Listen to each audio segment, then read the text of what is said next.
What is Gucci Kind of Eaters? My name is Push, aka the creative queer, the masculine, cotton eating queen, drip, umagazi fit, and welcome back to yet another video. Yo guys, I'm so excited to record this video today. I've been wanting to do this review since last week, but I couldn't do it because I was in amongst my birthday plans and everything. I couldn't watch the show, but as you can see from the title of the video, today we are reviewing the Ultimatum Queer Edition. Before I even get into the review, I just want to say I am so happy to finally see some 21st century stuff on queerness, a reality show on queer love, and I like that, you know, we have something, you know.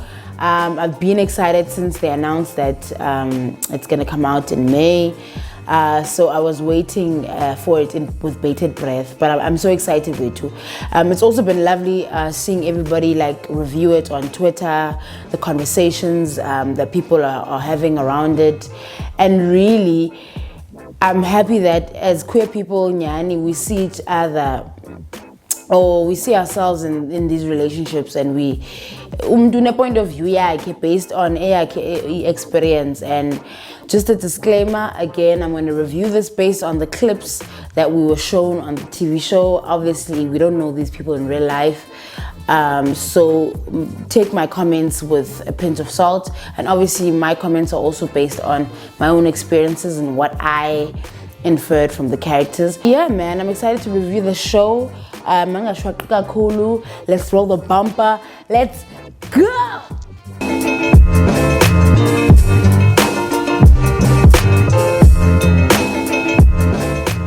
All right. Let's get straight into the video, and let me actually grab some snacks before Nenzenjalo and grab myself a drink, and then you'll say, okay, I think you guys should do the same. Okay, BRB. Alright, back.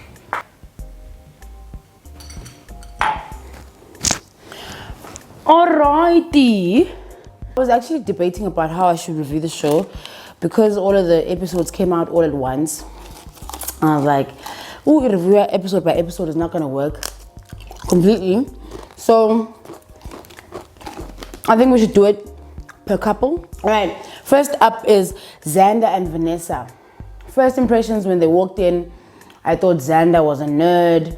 Vanessa was this very fun, outgoing girl who I can see where the attraction comes from, that Xander enjoys, you know, living vicariously through Vanessa, because you know opposites attract. So and for me, Xander seemed like this very meek, very nerdy girl who was looking for somebody to give her a sense of adventure. But when they told us a love story, they met in high school because they had their boyfriends or best friends or whatever, I could see why then Xander was for so many years. You know, it's your high school sweetheart. It was written in the stars. I don't think they have the healthiest relationship. Vanessa was giving me abuser. Guys, when I say abuser, let's just all agree in the comment section that she is an abuser. The first time I knew she was an abuser was when she said at the table at the first couple swap, and she was like, fuck off. If we ebepa, not on my watch. Not on my watch. It was not gonna happen on her watch. Like the disrespect. Pamkwa in front of Pamkwa band. No way. And then on top of that, to even show further that Vanessa is such an abusive partner, Xander defends her in front of Pamkwa band. But I'm the only one who understands. Guys, if you get into a situation where you feel like the world is against your partner and nothing's wrong with your partner, it's the world who's wrong, and you are out to defending your partner for a bad behavior, you must know, but the situation is very abusive. So their dynamic is very Yeah, and also Vanessa was not giving me monogamous from the jump. She said that stability is not her thing. She doesn't want stability. She wants nothing to do with stability. So I don't know what were the reasons Xander was staying so much. This is why I'm referring back to the high school sweetheartness of it. That it's like, that is her last dying hope about why she's in this relationship. Because, or maybe the sex is good. Because Xander likes sex. And I think Xander, we are confused by sex. Because if she's happy, she's going to have sex. If she's sad, she's going to have sex. Because I think she uses sex as a form of intimacy to I don't know what, but I don't think I don't want to say she doesn't have a healthy relationship with sex, because that's I would say that's a reach, but it kind of element in yes, sex I'm confused here with Vanessa, and I think Vanessa knows that, because I think immediately after they had their trial marriage, and then now they were going back to the original partners, and you could see Vanessa was she could sense that she's losing Xander to Yoli, and she was like, I love you. Can I sit on top of you?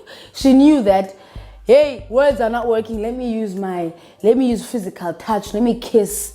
Let me use my tears. Let me use everything to get my girl back. And I was so shocked, but all of a sudden, go get a marriage. For me, Vanessa still did not want to get married, or does not want to get married. She just saw that, she was shocked that Xander actually found a connection.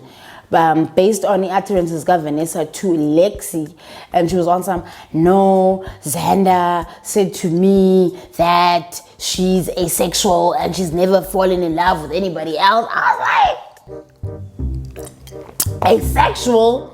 Yeah, kind of sex, Xander and in the boom boom room go with Yoli. So I don't know why Xander would say that, but at the same time, I don't believe Vanessa. I don't believe Vanessa interprets Izindo correctly. I don't want to say Xander said asexual, but probably said something along the lines of, I'm really only attracted to you.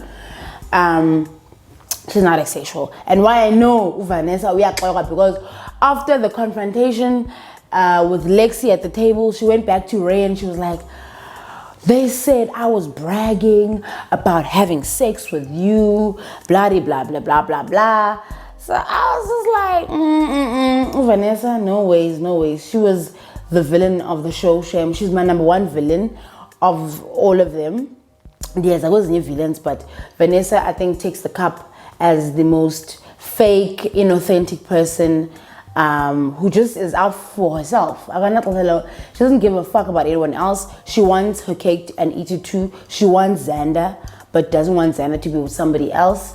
She wants Xander, and she wants to be with other people as well, which I think is unfair for Xander, because Xander really just wants a family shem. Yeah, I think those are my comments on Vanessa and Xander. Not to mention fake apologies. Vanessa, I don't think is an authentic person. She was just like, I just want to say in front of everyone, I hope you take this apology. And I was like, shut up, like cut the cameras. What are you saying? Like, akafuna akanda. It was just, I'm glad Lexi exposed her, because Namu, I knew something is off, but when Lexi got to the crux of it, I saw her for who she is. Definitely an abuser, an emotional abuser, a manipulator. And I think when she took the cake was when she texted Umel saying, ooh, look at Xander and Yoli are talking. I'm like, ma'am, mind your business. This is what the point of the show is about. Yeah, anyway. There are other abusive moments, so please remind me in the comment section, because I can't remember them. But please let me know what you think of Xander and Vanessa, because the next episodes are coming out, and I don't think I think Xander should be single. I don't think Xander should go for Yoli either. I think Xander should just be single, because the high school sweetheart, she just needs to date around, see abanye abantu, and then uzaba right, my queen. Otherwise, Lexi and Ray. I mean, Lexi and Ray, two femmes. Bored. Lexi and Ray. Lexi seems like very like strong in terms of what she wants. She has a very dominating personality, which I get why she's attracted to Ray. Ray does not know who she is and what she wants, but it seems like she knows what she doesn't want.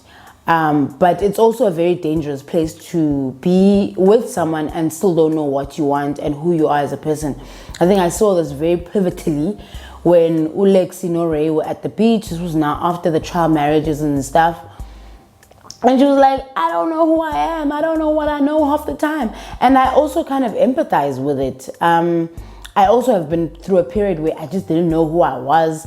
A lot of the decisions were made by my parents, what I study, which university I go to, all of that, all of those decisions. Sometimes when you have to make a decision, you're like, and then you just don't know who you are in a relationship. You don't know what you stand for. You don't know what your values are in a relationship. So Ray, for me, resembles or stands for somebody like that. Somebody who doesn't know who they are, who's with someone who knows who they are, and therefore kind of goes with whatever the other person says. But you know, when it comes to marriage, now it's a big step.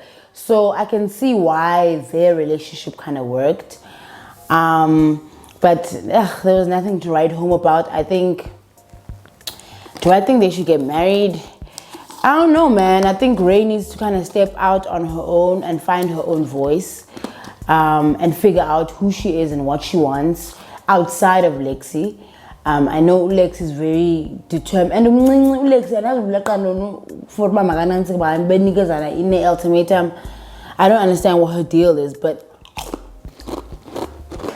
Lexi and Ray were not giving them. I also recognized how I think because Ray doesn't know the kind of person, doesn't know who she is, she really enjoys affirmation. And I can really empathize with that and relate to that. Is that when you don't know who you are, you get into relationships with people who love bomb you, people who affirm you. And I think this is why she was attracted to Vanessa. Because Vanessa, right in that was cool, but oh my God, it's so awesome. Oh my God, it's so kind. Oh, this one thing I love about you is this. She was just showering her with like all of this affection. And for somebody who doesn't know who they are, you're gonna be receptive of that because you're trying to figure it out. Like, oh, I'm this awesome person. Okay, maybe I should be with this person because they say I'm awesome, you know. But once you're in the relationship and you've settled in, and it's time to talk about actual relationship stuff, I was always because yeah, man, that's what I thought of them as a couple. Lexi with Mel, I guess their connection didn't really reach its full potential, I think, because bebete PTZ partners zabo. Mel ebete piti Yoli, Lexi ute piti Ray, Ofakwa Vanessa. I do think she kind of blew things out, not blew them out of proportion. I think she should have just let the process unfold on its own, because now Ray was so fixated on trying to make Lexi happy that she couldn't really fully experience Vanessa and see her for who she is. I think Lexi should have just let Ray experience izinto and not be so controlling. I found her a bit controlling sometimes. And wanting her voice to be heard, and yeah, just dominating and raising her voice, and you know, Ray doesn't even hug. But yeah, they were not interesting for me. I do think Lexi's kind of harsh. They were an okay couple, nothing to write home about, I guess. Yeah. Up next was Mildred and Tiffany. Oh, it favors them. You can just see, the sex is fire. Those two came in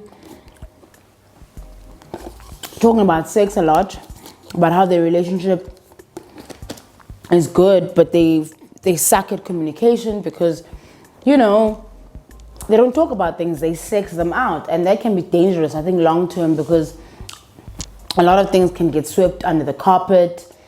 And for me, Tiffany and Mildred are I don't want to say a typical queer couple, in the sense that there's usually the very dominant and the very dominant femme, and the very, I don't want to say she was not too dominant, but I think their dynamic is that there's the dominant femme who usually has we loud mouth and too rude, but too rude at times, definitely during arguments, and then always wants to like walk away and has abandonment issues. So I saw that and I was like, I recognize it, and I also kind of relate to it, in the sense that when Tiffany was talking about the fact that Mildred always dumps her in the relationship, maybe 2 hours later, I think, and this happens like almost every week and stuff. I was like, wow, damn. And I related, and I was very proud of Tiffany for at the end of the show, or at the end of the, or was it, I think, episode 8, when she spoke about how, you know, it's you stay in the relationship as the breakup receiver. You stay because you want to show them that, you know, I'm not going to abandon you, I'm not going to leave you. But at the same time, it's very detrimental to you as a person who's receiving it, because you're fighting for this person who has one foot outside of the relationship. So it gets very emotionally draining to do that tango with somebody, and then that person wants to give you the ultimatum. So I got it, and I understand that with Tiffany, but now Tiffany is toxic. Tiffany is toxic because she knows that Mildred sweet spot, I guess, is affection. I saw it in the beginning of the show where Mildred walks away, Tiffany follows, and then they kiss, and then I saw it, classic move, when she was like, oh my God, when Mildred was like, oh my God, I'm connecting all these people. This is all I've ever wanted from you. I wanted to connect with you. And then Tiffany comes and says, tell me something. Are we connecting now? And then she kisses her. And I'm just like, really, Tiff? really? And Mildred kind of fell for it. So I think it really was a window into their relationship. And this is how they solve problems. When Tiffany doesn't know how to get through to Mildred, they just sex it away. And the sex looks like it's fire, because it solves just immediately. I think they just need to work on the communication, but to be honest, they're not a terrible couple. I thought Tiffany was a villain, but she wasn't as bad as I thought she could be, because I think in the end she was really able to communicate her needs and tell her, listen, ndiyakuthanda and ndilapha nje ndiyakuthanda and ndifuna wena, but le nto yakho yondihamba qho ayizusebenza, because it makes me feel like on the phone. So the fact that she was able to articulate that well, I thought, okay, maybe they have in terms of her connection with Sam. I was like, like, she made it seem as though Sam was somebody that didn't like animals. I didn't like how she handled herself there. I think it was unfair on Sam. But I'm glad Sam stood her ground and was like, yo, listen, you're making me seem like I'm this terrible person who doesn't like animals, and I'm not that person. So I think it really helped. In fact, Wabai too, they learned from each other how to communicate. But I think connection baby banda way too. They didn't even want to touch each other. There was no attraction. And I guess where Tiffany really just wanted Mildred back. And to be honest with you, I think they're going to get back together. Those two seem inseparable, but I do think they're going to have a very miserable marriage if they don't work on their communication. Mildred, she tried with Aussie, but I think Mildred was a big trigger for Aussie. Aussie is a runner, she's a track star. But I'm coming to her. But in terms of her saying she's Latino and she speaks loud and there's other girls in Jayana who just, I guess, pride themselves in saying, I'm just loud, I'm just a loud person, I just talk a lot, and sometimes you need to just calm down, settle down. Yes, you're a loud person, but give abanye abantu a chance to listen, because it can get very.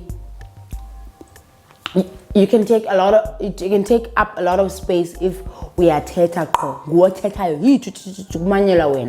a relationship. So I think Mildred just needs to listen to Tiffany a bit, and Tiffany needs to stop using sex as a way to make Mildred listen to her. Yeah. All right, up next is Mel and Yoli. They are another hot couple, I think. All the fames love Mel. I was like, bored. But anyway, I see it because Mel kind of hot. And she has great sense of style. So she came through with the fits during like these couples night out or whatever. That was really dope. I don't think in fact, in the beginning, I thought their relationship was gonna be tumultuous. Probably as rocky as maybe Xander and Vanessa, but it actually wasn't too bad. I don't think the problems are very deep, except obviously the fact that Mel doesn't want to get married because she's so fixated on rules. And once again, I empathize and I relate to her so much, in the sense that I've used in my life rules as a way to make me feel safe in some way. To say, okay, if this happens when this happens, it means it's right. If I get married at 30, it's only right. If I do this at this time, it's only right. If I need to propose, I need to have my money right, like this, and like this. But the more I'm saying, like, I can't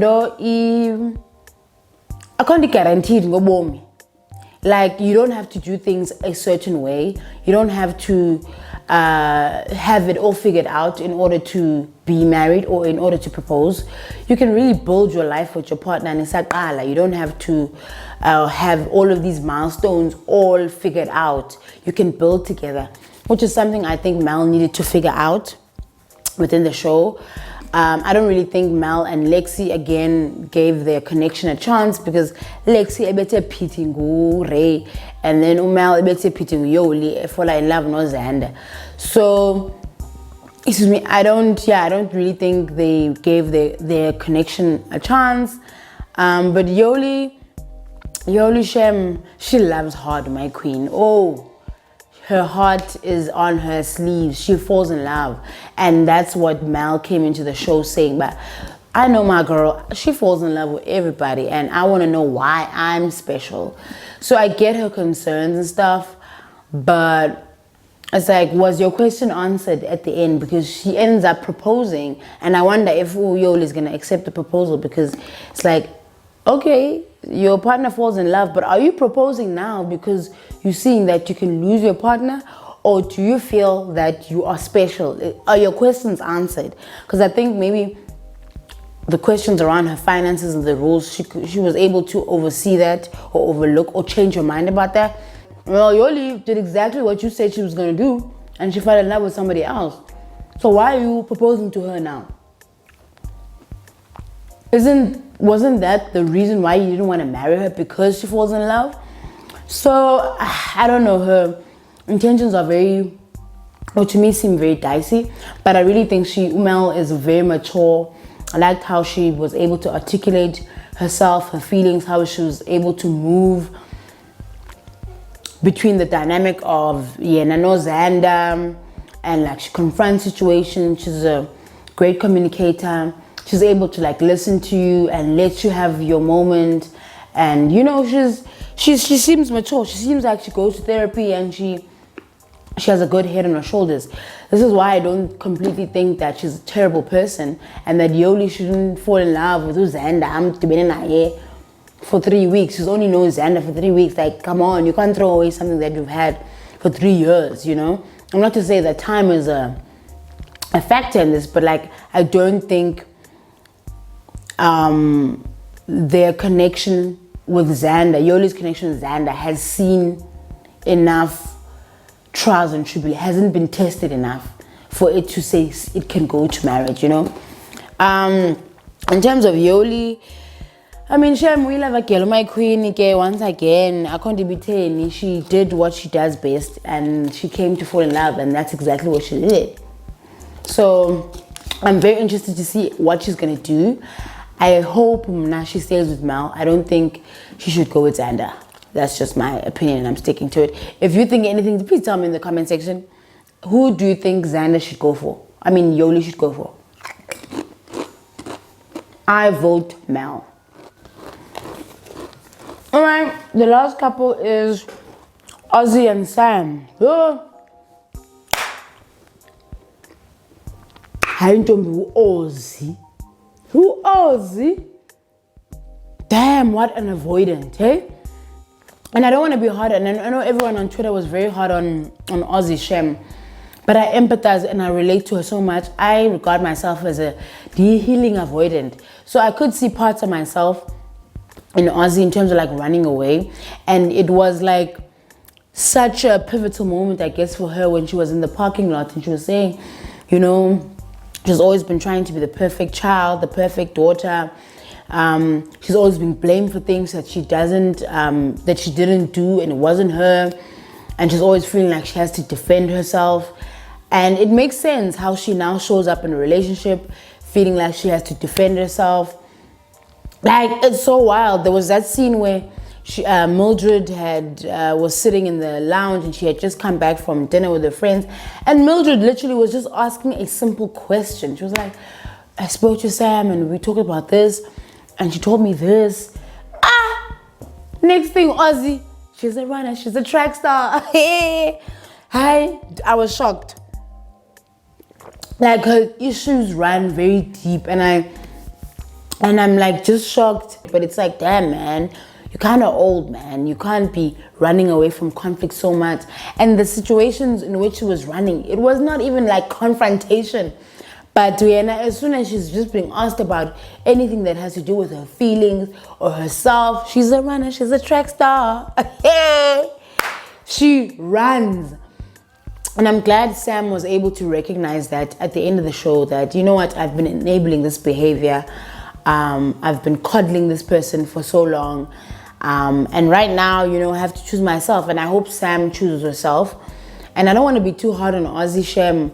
You know, you can be 42, you can be 51, you can be 20, and you can still have the same issues. Like, if you don't deal with your issues and you don't go to therapy and you don't talk through your issues, they are always going to be there. You are always going to act like that 5-year-old who has to defend themselves against abazali bakhe. And I empathized with her a lot, and I was like, yo, guys, I too am somebody who sometimes gets very defensive when I'm being confronted about something that I've done. And it's very hard for me to just sit in the criticism or sit in what I'm being told. But and it's just like, kunzima, because I relate to, again, what Aussie was saying, that, you know, as a child, you always had to defend yourself. I was known as the naughty child when I was growing up. I even used to tell my sisters sometimes, but no, just blame it on me. You know, my parents are used to disciplining me. They you know, it's whatever, you know. So I really empathize with her, and I think she should just be by herself and go to therapy, because child is not healthy. Mildred didn't even get an experience, to be honest. Like, she left. And I think Aussie also shortchanged herself, because she could have learned so much from the experience by staying. But get tough, get we avoidant. You really want to avoid. You're a runner. You're a track star.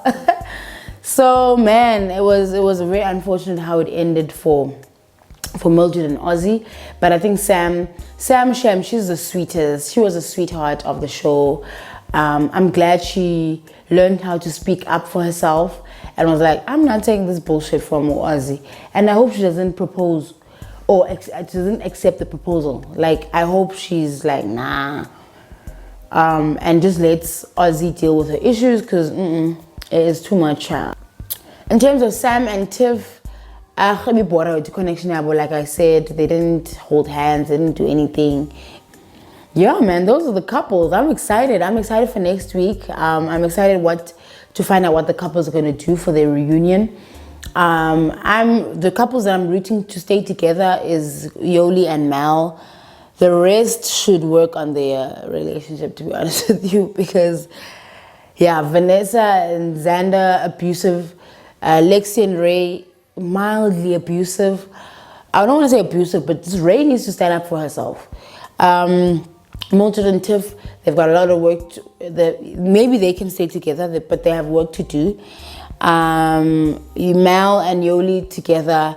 Aussie and Sam, no. Please tell me what you guys think in the comment section. Who do you think is gonna go for who? Who do you think should stay together? I am so excited to see the last few episodes and perhaps the reunion to see where they are now, because apparently this thing was shot in 2021 and it's 2023 now, so it's been quite a while. So I want to see what the couples are up to and what they eventually chose. It also, for me, I think the show was a great reflection, I think, for myself and my relationship. And I was like, oh my God, these are the dynamics that other couples go through. Oh, okay, they go through the same things. And it was just a good way to watch another couple or to learn through any couple, and especially because it was a queer couple, or it was queer couples. It was a very nice show, man. I wish we had more of these like queer shows on mainstream television, because yeah, it was nice to see the queer community have a conversation about it, and it's nice to see other queer relationships around the world. And yeah, man, it just was validating again. I really enjoyed it, and I'm enjoying it now. Let's see, tell me what you guys think of the show in the comment section. Otherwise, from me, I'm waiting with bated breath. Yoli, Mel, love you guys. Anyway, guys, thank you so much for watching. I'm gonna see you in the next video. I'm gonna do one last review of the finale, and then we wrap it up. And yeah, man, I'm about to do another video. I'm gonna do a birthday haul gift thing. Yeah, but anyway, thank you guys so much for watching. I'm gonna see you in the next video. Peace in the Middle East.